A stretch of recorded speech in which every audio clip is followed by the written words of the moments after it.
olibog' расход qilinadigan Damas so'raganlar uchun 2017-yilda ishlab chiqarilgan Damas avtomashinasi kelib qoldi.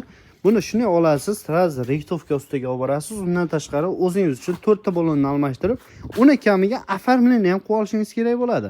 Kraskasiga keladigan bo'lsak, 30% kraskasi bor, faqat orqadan urilgan, oldilari but-butun holatda. Xo'sh, motor ходовой коробкasida umuman ish yo'q. Salonga shunday kiradigan bo'lsak, bitta chiroyli himchiska, chiroyli hammasiga chexol taqib olasiz, bo'ldi. Mashina tiniq holatga keladi.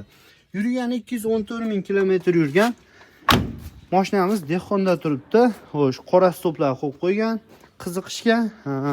Mashina aytib o'tilgandek faqat оформлениеga bo'ladi. Motor ходовой коробкasida ish yo'q, moslarda ham ovozlari yo'q ekan. Narxiga keladigan bo'lsak, narxini $4300 kamini qilib beramiz deyishyapti. Kimga qiziq bo'ladigan bo'lsa, atpissaniya, kommentariyaga nomerlarni yozib qo'yamiz. Undan tashqari, mana bu ruchkasini ham almashtirib olishlaring kerak bo'ladi ekan. Bemalol qaytib qo'ysizlar, mashinamiz Bag'dodda turibdi.